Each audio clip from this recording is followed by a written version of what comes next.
Bonjour à tous et bienvenue sur Crypto Signal. Aujourd'hui on va parler d'inflation puisque c'était le jour de CPI. Globalement tout est à peu près au consensus, c'est ce qu'on va vous montrer aujourd'hui. Et puis également on va parler de pas mal d'autres choses, des petites news qui se sont mises en place et puis faire la routine habituelle, c'est-à-dire tout simplement technique, fondamentale et sentiment. Alors, sur la trend d'inflation, je vous ai mis ici les nouveaux chiffres. On est donc à 3,7. On trouve un plateau par rapport au mois dernier sur l'inflation. Vous voyez que les commodités ici, donc tout ce qui est bouffe et pétrole, sont en train de reprendre du poil de la bête, puisqu'on était en négatif ici, donc une déflation sur la food et énergie, et que l'Arabie Saoudite, etc., et la pression du contexte géopolitique sur le pétrole fait que tout ça est en train de remonter. Donc on trouve un plateau ici. On a une baisse néanmoins sur le Core CPI, c'est ce qu'on va aller voir ici sur Trading Economics, puisque précédemment, vous le voyez, on était à 4,3 sur le Core CPI, et là on descend à 4,1, ce qui est plutôt une bonne nouvelle, bien évidemment. Ça veut dire que la Fed fait son job. On a eu donc du coup un Core Inflation qui n'a augmenté que de 0,3 au mois le mois. On efface également des chiffres précédemment de N-12 en nombre de mois, qui étaient plutôt hauts. Donc du coup, ça nous donne effectivement cette diminution de l'inflation. N-12 ici, 1er septembre, on était par ici. Vous le voyez que on efface des chiffres autour de 6 ici, on sort des chiffres autour de 6. Attention, parce que là, on bénéficie du fait d'effacer ces chiffres, mais il va falloir baisser dans la baisse dorénavant, hein. C'est-à-dire que en Core CPI, donc en year over year, c'est ça que je veux dire, on va commencer à effacer des chiffres de plus en plus petits, et il va falloir diminuer d'autant plus pour avoir un headline CPI en year over year qui soit bon. On avait ici également dit, puisque nous on analyse tout ici, qu'on avait une trend ici qui était la moins agressive, possibilité vraiment ici de rester autour des 3-4% pendant un certain moment. Ensuite, est-ce qu'on casse en haut, est-ce qu'on casse en bas? Ça va être, je pense, bien évidemment la question. Et on avait cette trend ici très agressive qui nous disait qu'on pouvait potentiellement revenir à 2% au 1er août, qui désormais est retesté mais invalidé. Enfin, vous voyez ici qu'on est plutôt maintenant proche de la moins agressive que de la plus agressive. Donc la Fed a encore du boulot. Comment le marché prend ça un petit peu? On va regarder l'outil du CME ici, qui nous permet éventuellement de dire, on va dire que c'est comme une forme de sondage auprès du marché. Qu'est-ce qu'il pense que la Fed va dorénavant faire? C'est le consensus pour le coup de ce que nous dit tout simplement le prochain CPI, si j'arrive à l'afficher.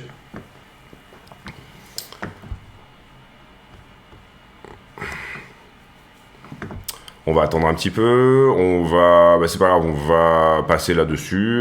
Globalement, juste avant le CPI, on était autour de 8% de chances que la Fed augmente ses taux, hein, c'est-à-dire que juste avant le CPI, on était à 8%. Ici, vous voyez qu'on traîne autour des 9% dorénavant, mais 90% du marché pense que le 1er novembre, donc dans 17 jours dorénavant, la Fed va tout simplement ne pas augmenter une nouvelle fois les taux d'intérêt.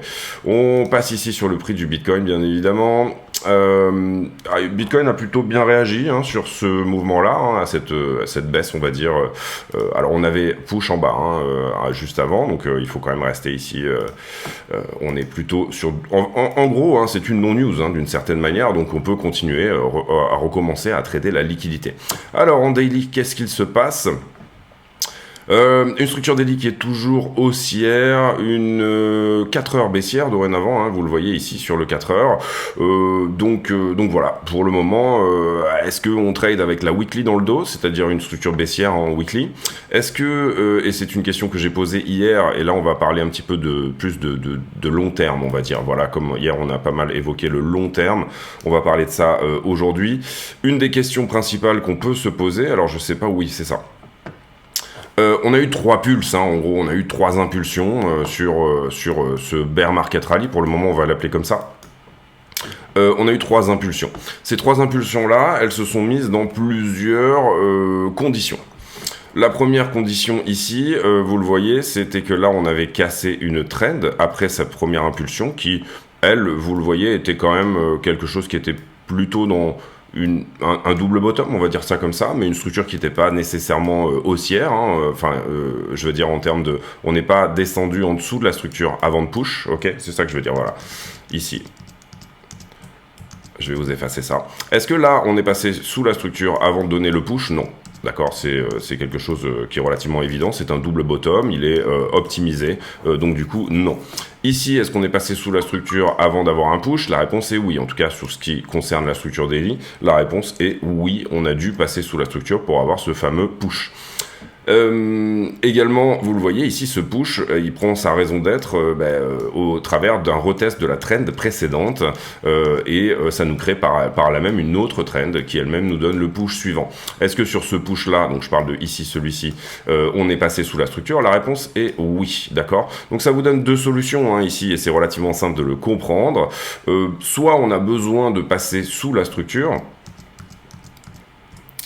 ce qu'on a fait d'ailleurs ici, Ici, on est passé sous la structure, mais je parle ici de celle-ci, de la totalité de la structure dans sa globalité. Je parle de ça, en fait, les 24. Soit on a besoin d'y passer pour avoir un nouveau push, qui lui aura la singularité d'être violent, tout comme les trois autres ont été violents. Soit on a tout simplement ici les conditions d'une cassure plus retest de la trend, et c'est ce que je vais vous montrer ici, donc dans une time frame plus petite, et le point de rebond, il doit être à peu près dans la zone actuelle. Sinon, en gros, ça veut dire, ok, on va dessous, ok. Donc vous le voyez ici, deux possibilités, c'est toujours un peu pareil. La question ici c'est de choisir son camp bien évidemment, et là-dessus je vous laisserai être votre propre influenceur bien entendu. Donc on va revenir ici sur le daily, donc on a une structure on va dire en daily qui reste haussière, et je parle ici de celle-là, et des grosses différences entre les perps et le spot. Sous-entendu, ici sur les perps, vous avez cette grosse mèche qui nous dit autre chose, alors que là, on nous dit que effectivement ici, on est passé sous la structure, en fait. D'accord? Ok. C'est très important ici de différencier ce qui se passe sur le spot et ce qui se passe sur les perps. Sur les perps, on a eu un très gros mouvement ici qui nous a touché quasiment les 24-8, enfin en tout cas qui est passé sous cette structure-là. Et du coup, le mouvement suivant ne passe pas, lui, sous la structure. Mais au spot, on vient de passer sous la structure là-dedans, ok? Donc, je vous laisse répondre à la question, encore une fois. Est-ce que la structure daily, elle est là, et le creux, il est là, et ça, c'est sur le spot? Ou alors, est-ce que le creux, il est ailleurs, et nous, on trade les perps? Donc, d'une certaine manière, il faut qu'on regarde les perps ici. Maintenant, on peut s'inspirer de ce que nous dit le spot également pour tout simplement avoir quand même une idée de dans quel sens est le vent. Et là, la structure dont je vous parle, c'est-à-dire que sur le spot, cette mèche-là n'existe pas. Sur le spot, on est passé sous la structure, d'accord? Ce qui nous donne une daily qui est celle-ci et un creux majeur à tenir qui sera celui-ci, ok? À l'inverse, quand je regarde les perps, ce creux-là n'est pas un creux majeur, puisque ici, ma structure est haussière sur les perps comme ceci, en daily, ok? Comme ceci. Ceci n'est pas un creux majeur ici. Je n'ai pas un creux majeur en daily ici, alors que je l'ai sur le spot. Donc, est-ce que c'est ce qu'on est en train de travailler? Est-ce que c'est ce creux-là qu'on est en train de travailler pour tenir une structure haussière? En tout cas, la certitude qu'on peut avoir et qu'on peut montrer ici, c'est que ça... le push qu'on est en train de faire là en ce moment n'a rien de l'impulsivité de tout ce qu'on a eu là, ok, malgré qu'on soit passé au spot sous la structure. Donc ça, c'est pas bon, ok. Voilà, donc vous comprenez ici, voilà, l'idée en gros c'est... On a fait un push, admettons qu'il se termine ici, c'est même pas la question, si c'est un peu la question d'ailleurs, soit on a fait un push qui se termine ici, et là on a une regular flat qu'on va recasser en haut, et pour le moment on n'a pas l'impulsivité d'une vague qui nous dit ça, mais admettons. Soit tout simplement le top il était là, et là en l'occurrence on est en train de faire une ABC qui va nous emmener ici, ok. Après vous pouvez aussi voir les choses différemment, sous-entendu en fait on va faire une flat étendue, et où est le top finalement importe peu on va dire, sauf pour l'héliotiste pur et dur, et vraiment celui qui veut ici absolument avoir un décompte qui tient, avec les sous-vagues qui tiennent, etc. Et personnellement moi c'est pas mon cas, j'ai tendance plutôt à avoir une vue d'ensemble, mais il faut bien comprendre ici, et c'est ce que j'ai déjà expliqué plus ou moins hier, que on est un petit peu au milieu de rien, et quand je vous ai montré la liquidité hier sur le 2 years, sur le 2 ans, vous comprenez qu'on est vraiment un petit peu au milieu de rien. Quand on regarde ici, Ethereum BTC, il s'est bien repris ici. Donc ça donne la chance à une déviation ou à un retest. À la perte ici de cette trend, j'entends. Concrètement, Ethereum BTC ici, il s'est bien repris à la baisse, c'est-à-dire que Bitcoin était en train de perdre un niveau, il est descendu d'un cran, et Ethereum a plus ou moins tenu son niveau. Il a fait un nouveau plus bas, mais il a tenu son niveau, en tout cas il n'est pas descendu d'un cran inférieur qui nous aurait emmené à peu près à 1480 $. Donc pour le moment, mon scénario tient à peu près. Maintenant, si c'est un retest, et quelle est la psychologie d'un retest, vous allez voir, je vais vous l'expliquer relativement simplement. Et ici, je vous ai mis la barre à laquelle moi, j'ai switché quelques BTC en Ethereum, en me disant que désormais, Ethereum allait surperformer BTC. La psychologie d'un retest, c'est quoi? C'est tout simplement, et vous le voyez que je l'ai fait à peu près à la cassure, hein, juste avant. La psychologie d'un retest, c'est quoi? C'est où on s'est fait peur là, et là, par exemple, des gens comme moi auraient pu dire, eh ben en fait, je repasse Ethereum, d'accord? Et la psychologie d'un retest réussi, c'est tout simplement que la majeure partie du marché fait ça. Donc on reteste tout simplement, il y a une cassure, c'est un fake out, du coup, on remonte, on reteste tout simplement cet endroit-là, et ici, ce qu'on veut voir, nous, hein, pour le scénario, ici, c'est qu'on réintègre, bien évidemment, cette structure-là. La structure, je parle ici du bas de la distribution à minima. Derrière la vraie confirmation, elle sera bien sûr à la cassure de la distribution, du haut de la distribution, et là, auquel cas, on aura peut-être également un retest, et auquel cas, on pourrait éventuellement se dire que ce scénario est extrêmement bien parti pour se réaliser. Mais à la baisse, moi, ça m'a intéressé de voir que Ethereum baissait moins que Bitcoin. On est là autour des 1549, vous voyez que pour le coup, en ce qui concerne le creux daily, eh bien, Ethereum est vraiment venu le chercher jusqu'à ses derniers retranchements. Est-ce que c'est fini ou pas? Non, on peut avoir besoin également ici de passer sous la structure sur Ethereum. C'est pourquoi moi je défends la position ici vers le bas, donc je l'augmente, je défends une liquidation sur ma position sur Ethereum. Et puis, en fonction de ce que je vois, soit je me dérisque à break-even, soit tout ça pour continuer à pouvoir la défendre sans augmenter nécessairement. Je le ferai peut-être dans la vidéo affiliée ici, toute cette parce que je fais une vidéo par jour qui est privée, et j'expliquerai peut-être tout ce mécanisme que j'utilise ici quand je ne sais pas où est le point bas mais que je vois des mèches intéressantes, et quand je ne sais pas où est le point bas, quels sont les mécanismes que je vais essayer d'utiliser pour tout simplement être dedans, mais sans me surexposer. Donc Ether pour moi voilà c'est propre, on a perdu ce niveau là mais je vous l'ai expliqué, c'est pas un creux majeur sur les perps. On va aller voir aussi du coup le spot, et sur le spot à l'inverse vous voyez que Ethereum reste baissier. Ici je parle ici de cette structure là, ok, et que pour le moment on n'a pas du tout la même structure entre guillemets sur le spot que sur les perps. Maintenant pourquoi on n'a pas la même structure? Parce qu'on n'a pas la même mèche ici, hein, d'accord. C'est un peu la même chose que sur BTC, sauf que BTC n'est pas venu chercher ici ça sur le spot alors que Ether l'a fait, ok. Et derrière du coup ça nous donne une structure un petit peu ambiguë, c'est à dire que si elle doit passer haussière, ça sera désormais à partir de maintenant, ok. Si on perd en revanche ici ceci sur le spot, ce qu'on vient éventuellement là de toucher, et bien à ce moment-là, on passe sur une structure baissière. Il faut bien comprendre aussi que ce qu'on cherche, c'est ce W là, hein, on est d'accord, ici ce qu'on veut c'est un retournement, et ce qu'on cherche effectivement, c'est un endroit où tout ça se retourne.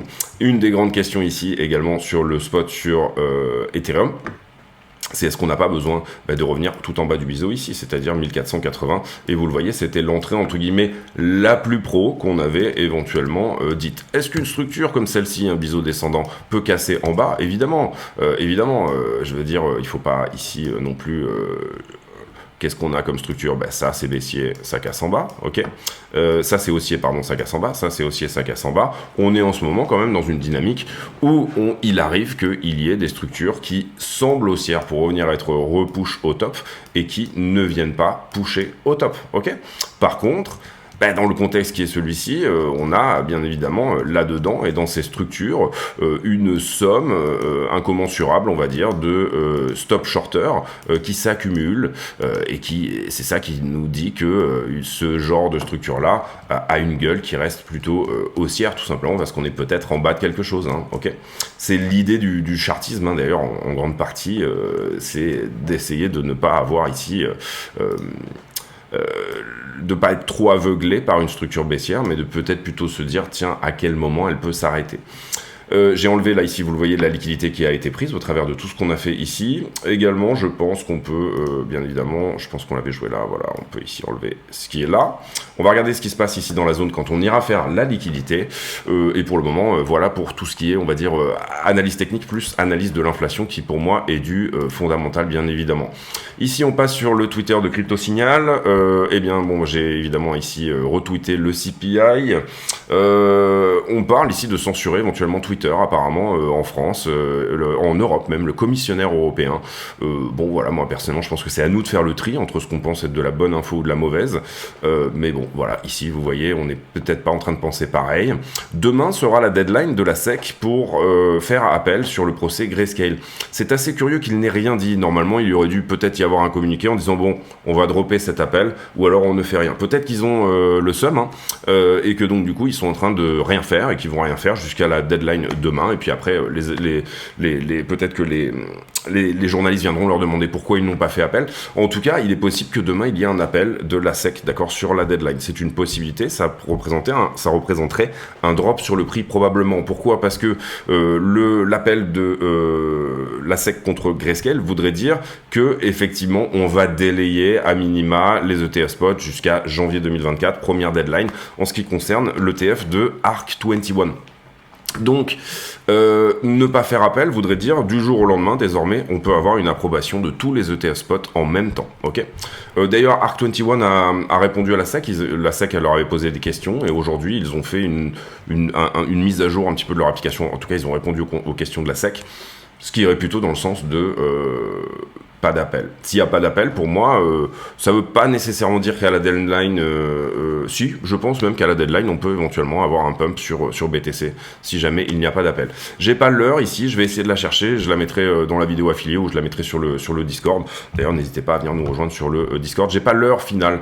J'imagine que c'est la fermeture demain des tribunaux à l'heure Eastern Time, j'imagine. SBF qui aurait tenté à un moment donné de maintenir le Bitcoin sous la barre des $20 000, tout simplement en vendant les BTC des clients. Je trouve cette histoire est complètement géniale. La dette américaine qui crève le plafond, bah ça on est au courant. Et toujours du Sam Bankman-Fried. Ah bah tiens, j'ai retweeté 2 fois la même chose, vous voyez ici. Voilà en gros hein, ce qu'il y a à dire sur le Twitter Crypto Signal. Ici, bon, des news Israël, j'ai déjà fait une vidéo sur Israël, etc. Et encore une fois, je laisse ça aux experts après pour le reste. L'inflation qui reste à 3,7, ça, ce qu'on va regarder ici, c'est comment titre comment est titré. Ici, vous voyez sur Wall Street Journal, ça paraît très bearish, le côté hold steady, ça veut dire elle tient à 3,7. Les minutes de la Fed, c'était hier soir, elles ont été publiées à 20h, globalement pas vraiment pas de choses nouvelles ici dans ce sens-là, si ce n'est que la Fed nous a dit qu'ils allaient probablement devoir rester en territoire restrictif pendant très longtemps, mais ça plus ou moins on va dire que Powell nous l'avait déjà dit. Le rapport TrackFin qui montre du doigt les actifs crypto, ici comprenez bien qu'on va encore avoir une histoire de regardez, il y a un financement crypto par la crypto, du Hamas, etc. Toutes ces choses-là, hein, ça c'est normal, c'est récurrent. Les Layer 2 ZKVM, un Layer 2 ZKVM apparemment qui est passé live. J'ai pas trop suivi ça. Trésor qui sort un nouveau hardware wallet. Nous, on est partenaire de Ledger. Donc voilà, si vous avez envie d'acheter des Ledger, il y a moins 30% en ce moment sur le Nano S Plus dans certaines couleurs. N'hésitez pas à aller voir via les liens de la chaîne. Toujours des infos ici autour de... on va regarder sur CNBC quand même on va faire un petit refresh. Oui, non, il n'y a pas grand-chose, il n'y a pas de choses sur l'inflation. Oui, vous voyez que ça a l'air un petit peu... Excusez-moi. Ça a l'air un petit peu bearish également dans comment c'est présenté sur CNBC. Ça, c'est passé. Le CPI, c'est passé. Un peu une non-news quelque part. Hein. En tout cas, pas de vol substantatoire énorme sur cette news-là. Qu'est-ce qu'on aura la semaine prochaine ? On aura les news hebdomadaires du chômage, pas grand-chose. Comprenez bien également que demain commencent les earnings. Je crois que c'est demain, oui, c'est le 13, on va commencer à avoir des gros earnings, on en a quelques-uns ici. On pourrait regarder d'ailleurs ce qui s'est mis aujourd'hui, puisqu'il y en a quelques banques qui ont publié, et de la tech, vous voyez qu'on a pas mal de rouge. Mais les gros earnings vont commencer demain avec JP Morgan, BlackRock, Wells Fargo, etc. Donc demain, on suivra particulièrement les earnings, notamment les banques qui, bien sûr, sont un peu mises à mal en ce moment en termes de rentabilité et en termes de le marché des bonds, hein, qui est complètement en train de se casser la gueule, ce qui pourrait... Bien évidemment, les banques sont censées garder de la liquidité en permanence. Si les bonds d'occasion se cassent la gueule, ça crée des problèmes de liquidité également pour les banques, bien évidemment. Donc en ce moment, la Fed a du boulot de ce côté-là. Ils ont dit, bon, bah, c'est bon, on va déposer vos dépôts, hein, au moment où Silicon Valley, etc., tout ça était sorti. On va protéger vos dépôts, les épargnants seront protégés, mais il va falloir pour cela, bien évidemment, imprimer. Donner également des conditions de crédit interbancaire très favorables aux banques, ce genre de choses. Si la banque a besoin de liquidités, elle va pouvoir les retirer tout simplement à la Fed. 52 millions de liquidations hier, on passe ici sur les liquidations. J'en profite également rapidement pour vous dire, parce qu'on a fait 0 vente, donc quand même, n'hésitez pas à aller voir tout ce qui est t-shirt, etc., toutes ces choses-là. Le nom de la boutique Etsy sera en description de la vidéo. Désolé pour toutes ces pubs, mais personnellement, je fais du tout gratuit, sauf la souscription pour les vidéos privées. Donc, quand je fais quelque chose entre guillemets de payant, eh bien je le fais, on va dire, je le fais avec plaisir, mais c'est un contenu supplémentaire, c'est ça que je veux dire. Faites attention également à tous les scams, etc. J'ai pas de Telegram, j'ai pas de toutes ces choses-là du tout. Moi, j'ai que le Discord. Vous avez le lien en description. Si vous voulez rentrer sur le Discord, vous présentez. Il faut faire une présentation à l'entrée et puis vous serez accepté. Et à ce moment-là, vous pourrez avoir également mon avis sur pas mal de choses. 52 millions en liquidation hier, 28 sur Bitcoin Ethereum, c'est plutôt la normalité.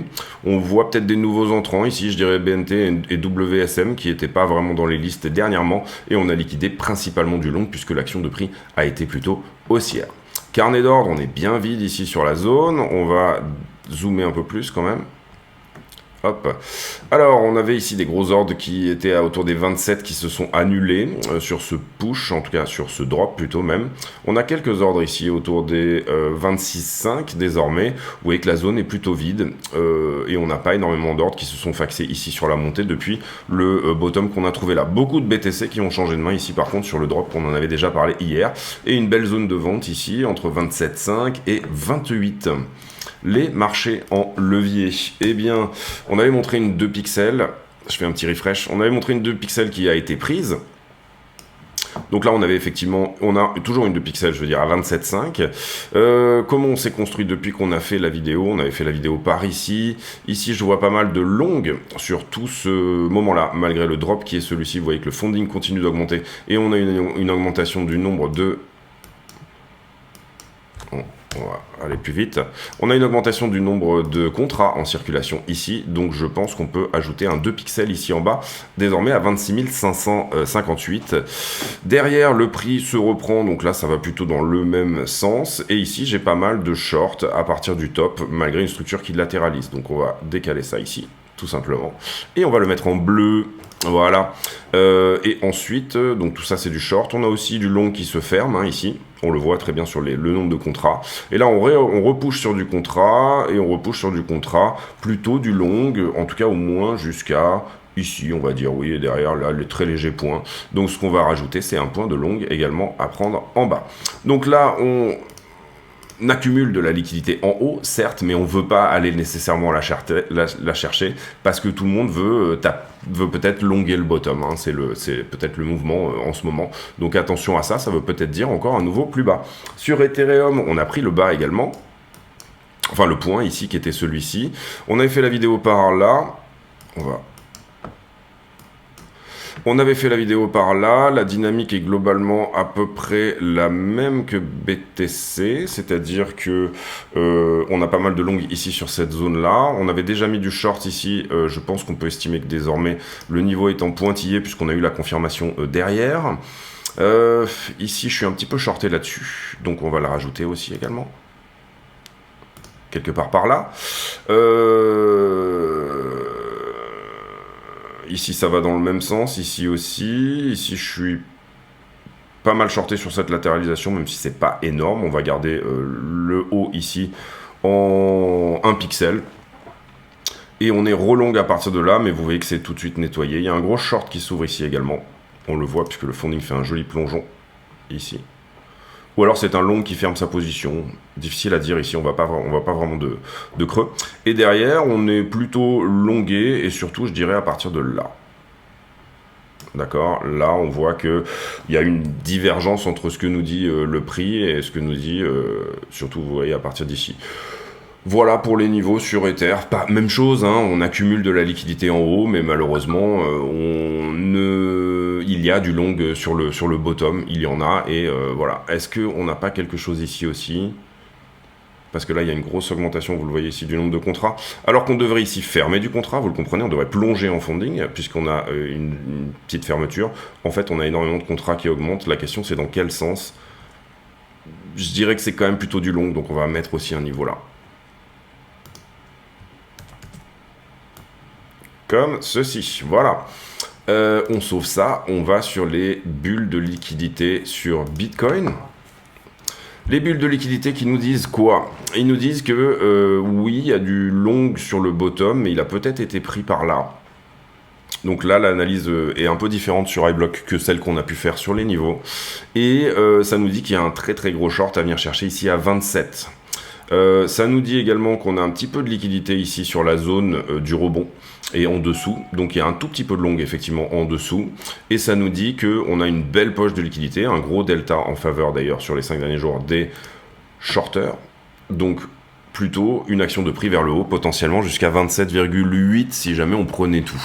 Ça va dépendre de la réaction. Remonter ici, si on ne le fait pas sharp, et en ce moment on prend plutôt l'escalier que l'ascenseur pour monter, si on ne le fait pas sharp, on va laisser rentrer du monde, et bien évidemment là, vos trades deviendront la liquidité, donc restez peut-être dans les plus petites structures que dans les grosses, d'accord, c'est-à-dire n'allez pas chercher des énormes targets, faites de l'intraday, des choses comme ça, ou en tout cas si vous pensez qu'on est au bottom ultime, essayez d'adopter une manière de faire qui est en fonction et de vous dire que oui, le bottom peut toujours être pris, donc je n'ouvre pas une position trop grosse et je la défends vers le bas, je construis une position à la baisse. Ethereum, eh ben, il commence à exciter un peu les convoitises. Vous voyez qu'on voit beaucoup plus de bulles sur Ethereum en ce moment que sur BTC.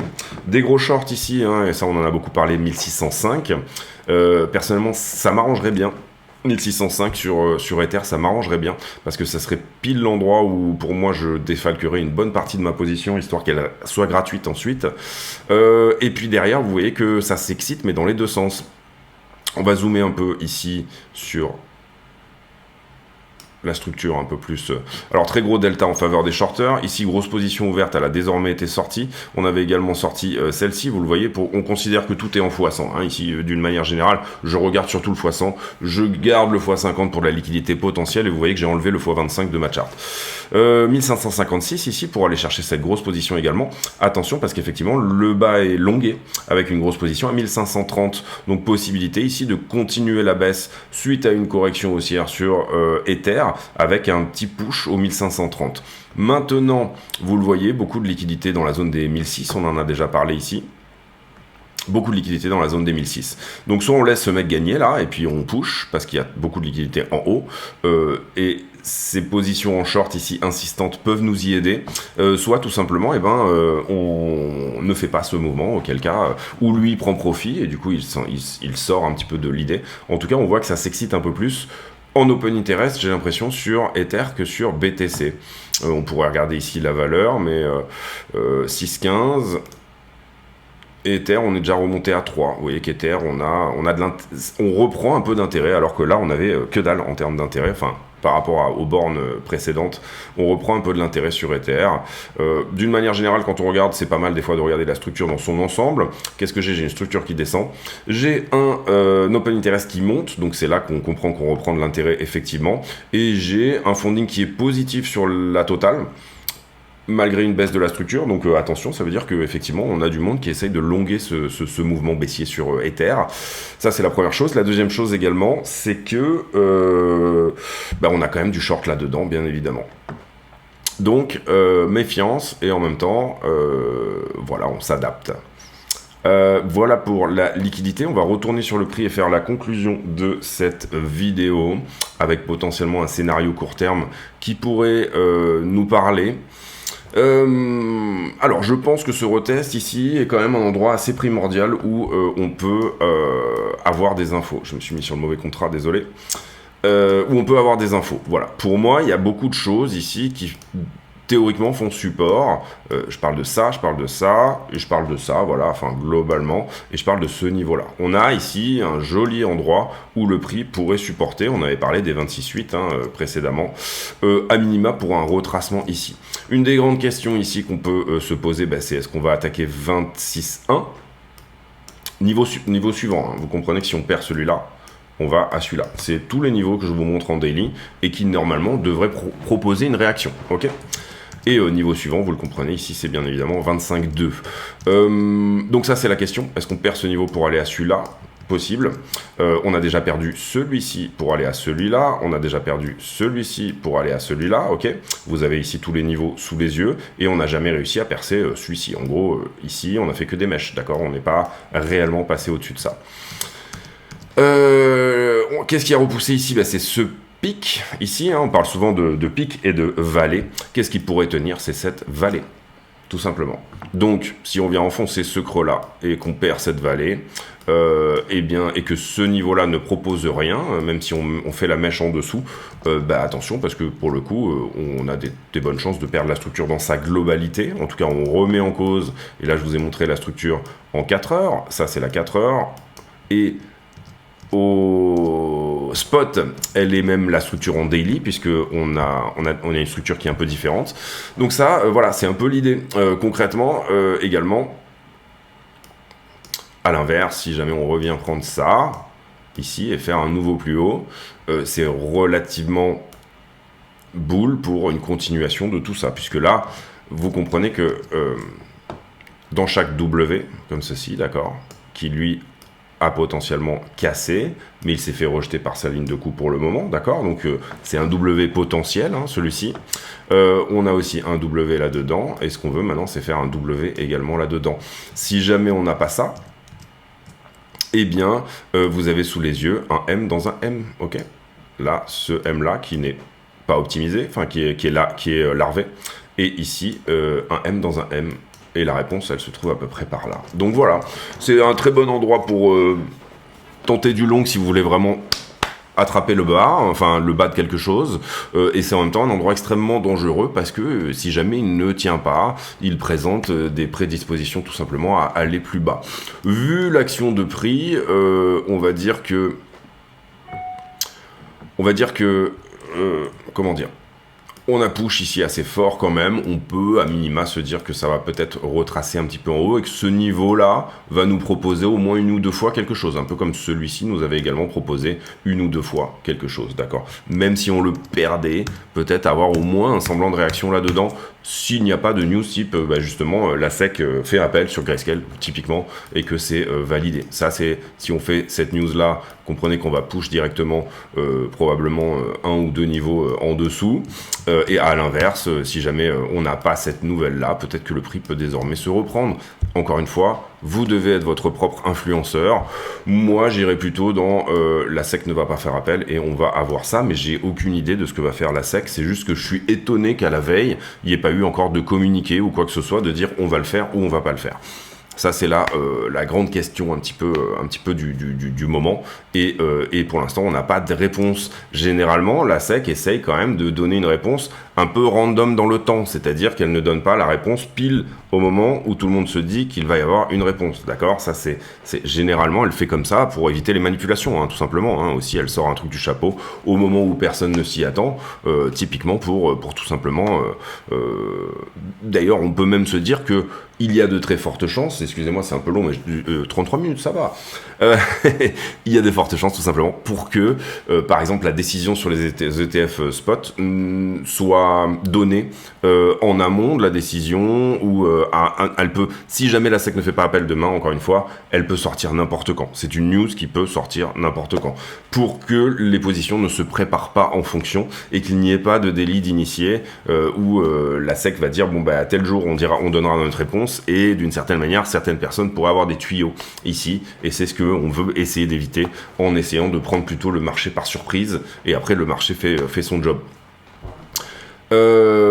Voilà pour mon scénario. Donc soit ça tient et on n'a pas une mauvaise news ici, ça peut aussi par la simple action de prix péter le niveau tout de suite, mais moi je verrais quand même plutôt une réaction, et puis ça peut aussi tenir la structure, c'est-à-dire tenir ça, et à partir de là, sans avoir à retester ça, et ben continuer à nous donner quelque chose, ok ? Quelque chose, voilà, on va pour le moment dire peut-être 30 000, 29 et quelques. Ici, en tout cas, moi, j'avais dit autour des 28,5. Je commence à réfléchir à du short. Malheureusement, je ne l'ai pas ouvert. J'étais légèrement au-dessus sur les ouvertures. J'étais plutôt proche des 29. J'étais plutôt ici dans des gaps qui se trouvaient par là. Parce que ça aurait fait un très joli short, Ici on parle d'un dump de $2000 déjà, si on était même à la prise de profit, $1500, c'était un très beau trade à prendre, et voilà, on n'est pas dedans, donc du coup c'est pas grave, on attend le prochain train. Je vous souhaite à tous une très agréable journée. On a fait beaucoup de daily ici. Vous avez vu qu'on n'est pas allé voir le 30, on n'est pas allé voir les toutes petites time frames pour de l'intraday.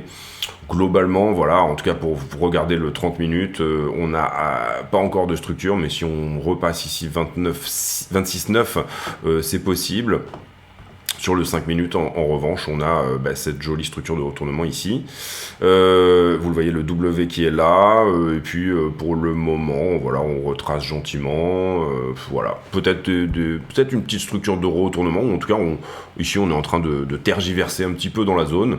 Donc voilà, c'est pas vraiment la vraie structure de retournement. Ici, on parle de 5 minutes. On parle de retourner le prix en 5 minutes. On parle pas de retourner le prix ad vitam aeternam, d'accord ? Mais en tout cas, c'est plutôt mignon. Ici, c'est très larvé, c'est très mou. Vous voyez que ça ressemble plus à juste, on vient choper un peu de liquidité ici dans cette zone-là.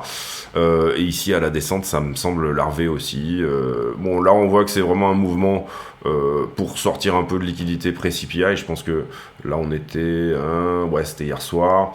Et ici, en fait, ce qu'on va regarder plus précisément, c'est peut-être zoomer un peu plus là-dessus. Ouais, la question, en gros, c'est est-ce que ça tient, quoi. Quand on regarde les niveaux... vous voyez qu'on a le niveau daily, en fait, là, le 26,713, là. C'est pas la peine de rajouter des niveaux en 5 minutes, puisqu'on est sur le niveau daily, donc j'ai pas vraiment ici de support ou quoi. Le support, c'est tout simplement le jaune qui est là.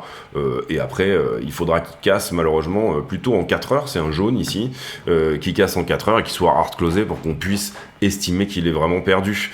Je vous montre ici le niveau, il a tenu là, il a tenu là, il a tenu ici, ici, ici et ici, c'est un niveau 4 heures. Si on fait une ouverture-clôture en deçà de ce niveau, on pourra considérer qu'il est hard closé, c'est-à-dire que ce niveau-là est effectivement perdu. Les mèches, ça ne nous dérange pas, d'accord ? C'est d'ailleurs comme ça qu'on place les niveaux, tout simplement en voyant des endroits où il y a beaucoup de mèches et en se disant, voilà, les mèches ne nous dérangent pas. Je vous laisse là-dessus, j'espère que cette vidéo vous aura plu. Si c'est le cas, n'hésitez pas à le dire.